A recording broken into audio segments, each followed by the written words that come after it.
Hello, I'm Brigantia Blackbird of Blackbird's Brew. Happy Monday. Let's see what we've learned so far about the goddess Holle. She really is an interesting figure in mythology and in more recent folklore. I didn't know much about her before this month, and I chose her specifically to focus on because she was one of the goddesses who was associated with Yule. But it's nice to discover that there's a broader range of her areas of concern. First, her emphasis on household affairs reinforces so much of what I focus on in my own practice, as well as everything that I also learned about the goddess Frigga last month and the general direction that Loki is nudging me towards. It's all been working together. The need to make the home a true home and to take pride in the work involved in making that home a reality is getting stronger and stronger within me. Hala values hard work and she respects and rewards people who get the job done. And being willing to demonstrate those values in my own life is important, and it's probably also one of the most important ways to honor this deity. Another thing is that Hall is concerned with children, both as a protector and as someone who cares for children in the afterlife who die prematurely. This is something that is really deeply moving to me. I've mentioned on this channel before that I did have several miscarriages when I was in my 20s, and I wish I had known then that there was a deity that cared about what happened and who took little unborn souls into her care. That would have been an incredible comfort for me because I mourned those losses in isolation and I mourned those losses without hope because the religion I was in at the time essentially taught that, well, if the child hasn't been born, hasn't taken the breath of life, then it doesn't really count in God's book. I mean, can you imagine? I mean, perhaps you can. Perhaps you've been in a similar situation in which you did have to deal with a loss of that kind, and the spiritual comfort you were looking for just did not materialize because people didn't have a good answer for it. Not the case when it comes to Hala. I do feel more at peace with my own losses in the here and now because it has been a number of years.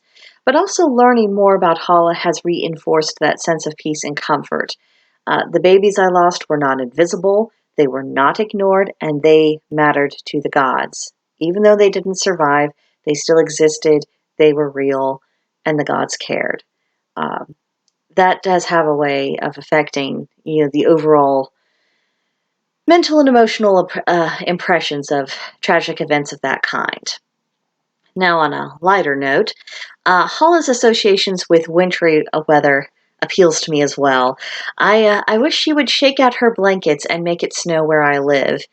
Weather in Missouri is notoriously unreliable, and at the time of this recording, well, I have yet to be blessed with so much as a single snowflake or even temperatures suitable for the winter season. As I record, it's in the mid 60s, and I am very depressed about this.